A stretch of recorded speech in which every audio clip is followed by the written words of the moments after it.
ഛത്തീസ്ഗഡിൽ അറസ്റ്റിലായ മലയാളി കന്യാസ്ത്രീകളുടെ ജാമ്യാപേക്ഷ ദുർഗ് സെഷൻസ് പരിഗണിക്കാതെ തള്ളി. കേസ് പരിഗണിക്കാൻ അധികാരമില്ലെന്ന് പറഞ്ഞ കോടതി കേസ് NIA കോടതിയിലേക്ക് വിടണമെന്നും നിരീക്ഷിച്ചു.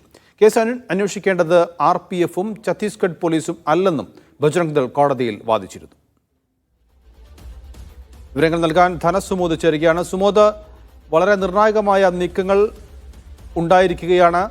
അതായത് കേസ് ഇപ്പോൾ പോലീസും RPFും ഒക്കെയാണ് കേസെടുത്തതും അന്വേഷിക്കുന്നതുമൊക്കെ. അത് NIAയിലേക്ക് കേസ് നീളുന്നു എന്നാണോ ഈ പറഞ്ഞതിന്റെ ചുരുക്കം?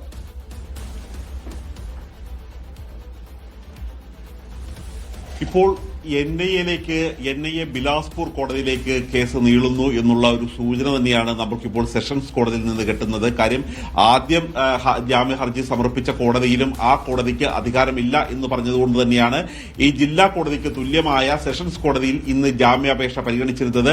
ഈ ജാമ്യാപേക്ഷ പരിഗണിച്ചപ്പോൾ കൃത്യമായി ചൂണ്ടിക്കാട്ടിയിരുന്നത് മതപരിവർത്തനം നടത്തിയിട്ടില്ല, ആൾക്കടത്ത് നടത്തിയിട്ടില്ല, ഈ പറയുന്ന കുറ്റങ്ങളൊന്നും ചെയ്യാത്ത നിരപരാധികളായ കന്യാസ്ത്രീകളെയാണ് ഇപ്പോൾ തടവിലിട്ടിരിക്കുന്നത് എന്ന് ചൂണ്ടിക്കാട്ടിയാണ് ഈ 6ാം ദിവസം അവർ തടവറയിലായിട്ട് 6 ദിവസമായിരിക്കുകയാണ്. ഈ 6ാം ദിവസം ജാമ്യാപേക്ഷ പരിഗണിച്ചത്. പക്ഷേ ഈ ജാമ്യാപേക്ഷ പരിഗണിച്ചപ്പോൾ സെഷൻസ് കോടതി ഇതിന്റെ ഒരു മെറിറ്റിലേക്ക് കടന്നില്ല. കാര്യം ബജ്രംഗ് ദൾ പ്രവർത്തകർ ഇതിനുവേണ്ടി ഹാജരായിരുന്നു. കേസിൽ അവരുടെ അഭിഭാഷകൻ ഉണ്ടായിരുന്നു. കോടതിക്ക് ഉള്ളിൽ ബജ്രംഗ് ദൾ അഭിഭാഷകൻ ഉള്ളപ്പോൾ തന്നെ കോടതിക്ക് പുറത്ത് ഒരു കാരണവശാലും ഇവർക്ക് ജാമ്യം നൽകാൻ കഴിയില്ല എന്ന് പറഞ്ഞ് വലിയ പ്രതിഷേധമാണ് ബജ്രംഗ് ദൾ സംഘടിപ്പിച്ചിരുന്നത്.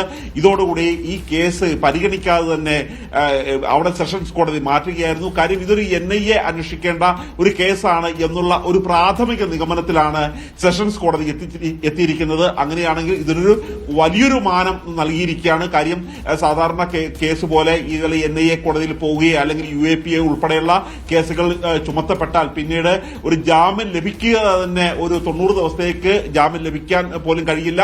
അത് UAPA ഉൾപ്പെടെയുള്ള കുറ്റങ്ങൾ ചുമത്തുകയാണെങ്കിൽ അത് മാസങ്ങൾ വേണ്ടി ചിലപ്പോൾ വർഷങ്ങൾ വരെ ആകുന്ന രീതിയിലേക്കാണ് കാര്യങ്ങൾ എത്തിച്ചേർന്നിരിക്കുന്നത്. അതുകൊണ്ട് കേസ് വളരെ ഗൗരവത്തോടുകൂടി തന്നെയാണ് ഇപ്പോൾ ഗൗരവ സ്വഭാവം കേസിന് കൈവന്നിരിക്കുകയാണ്. കേസ് പരിഗണിക്കാൻ, ഈ ജാമ്യം പരിഗണിക്കാൻ സെഷൻസ് കോടതി തയ്യാറായില്ല എന്നുള്ളത് തന്നെയാണ് ഇതിന്റെ ഒരു പ്രധാനപ്പെട്ട കാര്യം. പരിഗണിക്കണമെങ്കിൽ കേസ് NIA ഏറ്റെടുക്കേണ്ടതില്ലേ? NIA ഏറ്റെടുത്ത കേസിൽ മാത്രമല്ലേ NIA കോടതിയിലേക്ക് കേസ് പോവുകയുള്ളൂ?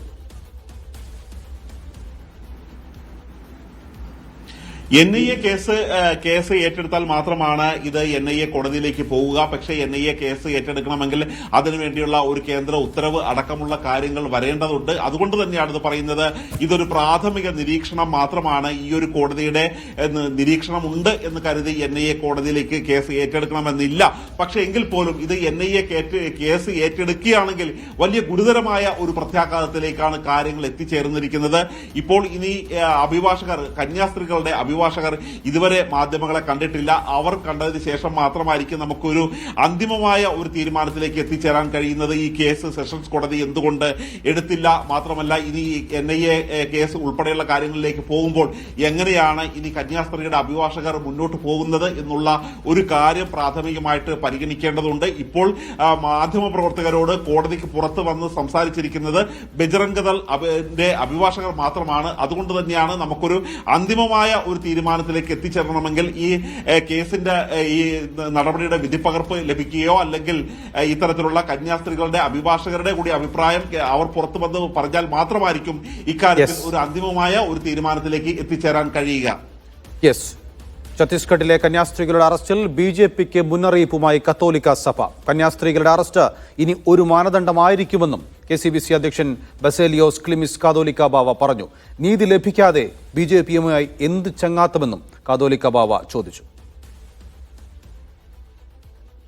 ഈ സിസ്റ്റേഴ്സിന്റെ ഇപ്പോഴത്തെ ഈ ഒരു അവസ്ഥ, അവർ ജയിലിലാണ്, ജാമ്യം ലഭിച്ചിട്ടില്ല. ഇതൊരു മാനദണ്ഡമായിരിക്കും. ഇതിനെ അടിസ്ഥാനപ്പെടുത്തിയാണ് നമ്മൾ കാര്യങ്ങൾ നിരീക്ഷിക്കുന്നതും മുൻപോട്ടുള്ള കാര്യങ്ങൾ പോകുന്നതും സ്വാഭാവികമായി.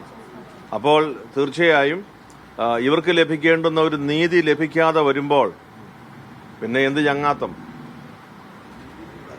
പിന്നെ എങ്ങനെയാണ് നമുക്കൊരു സാഹോദര്യത്തിൻ്റെ പൂർണ്ണത പറയാൻ കഴിയുക? അതുകൊണ്ട് പറയുന്നത് പ്രവർത്തിക്കുക, പ്രവർത്തിക്കുന്നതിൽ ആത്മാർത്ഥത എല്ലാവരും പ്രകടമാക്കുക, ഇതാണ് നമ്മൾ ആഗ്രഹിക്കുന്നത്. ഭാവിയിൽ ഈ സന്ദർശനങ്ങളെ ആ സംശയത്തോടെ കാണുകയുള്ളൂ, അതിനാണ് ഉദ്ദേശിക്കുന്നത്. അങ്ങനെയല്ല, ഇത് നമ്മുടെ ഏറ്റവും വലിയ കൺസേൺ ഈ സിസ്റ്റേഴ്സിന് നീതി ലഭിക്കണം. നീതി ലഭിക്കുമെന്ന് ഉറപ്പായി കഴിയുമ്പോഴാണല്ലോ ബാക്കി സംസാരം. ആദ്യം അത് നടക്കട്ടെ, അതിനുശേഷം നമുക്ക് ചായ കുടിക്കാം. ഷിജോ കുര്യനുണ്ട് വിവരങ്ങൾ നൽകാൻ. ഷിജോ, നമുക്കറിയാം ഇക്കഴിഞ്ഞ ലോക്സഭാ തെരഞ്ഞെടുപ്പിനോടനുബന്ധിച്ച് ഈ ചായകുടിയും കേക്ക് കൈമാറലും ഒക്കെ നിരവധി തവണ സഭാ ആസ്ഥാനങ്ങളിൽ നടക്കുകയും ചെയ്തിട്ടുണ്ട്. ഇതെല്ലാം സൂചിപ്പിച്ചുകൊണ്ട് അതിനെല്ലാം പഴിച്ചുകൊണ്ടാണോ ഇപ്പോൾ ക്ലിമിസ് ബാവ ഇങ്ങനെ ഒരു പ്രസ്താവന നടത്തുന്നത്?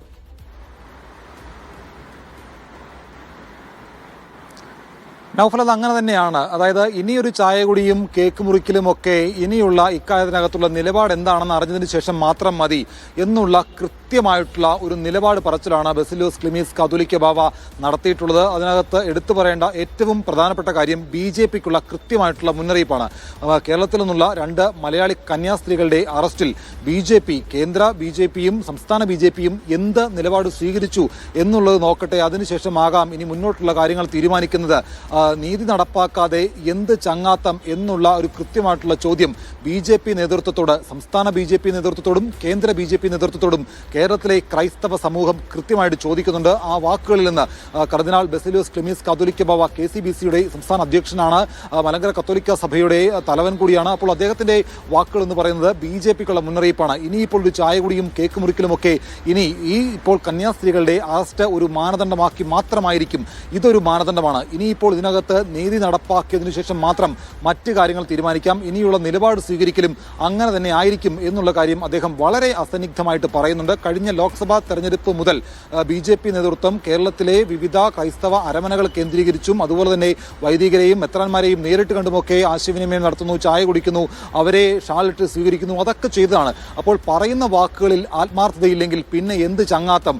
അത് കഴിഞ്ഞിട്ട് മതി, ഇനിയിപ്പോൾ നീതി നടപ്പിലാക്കിയിട്ട് മതി സൗഹൃദവും ചങ്ങാത്തവും എന്നെല്ലാം കൃത്യമായിട്ട് ക്ലിമീസ് കാതോലിക്ക ബാവ പറയുമ്പോൾ അത് BJPയോട് ഇനി മുന്നോട്ടുള്ള ക്രൈസ്തവ സമുദായത്തിന്റെ അല്ലെങ്കിൽ ക്രൈസ്തവ സഭകളുടെ കൃത്യമായിട്ടുള്ള നിലപാട് പ്രഖ്യാപനമായിട്ട്, അല്ലെങ്കിൽ ഇതുവരെ സ്വീകരിച്ചിരുന്ന നിലപാടിൽ നിന്ന് കുറച്ചുകൂടി കടുപ്പമേറിയ നിലപാടിലേക്ക് ക്രൈസ്തവ സമൂഹം BJPക്കെതിരെ തിരിയുന്നു എന്നുള്ളത് നമുക്ക് കൃത്യമായിട്ട് ആ വാക്കുകളിൽ നിന്ന് വായിച്ചെടുക്കാൻ മനസ്സിലാകും.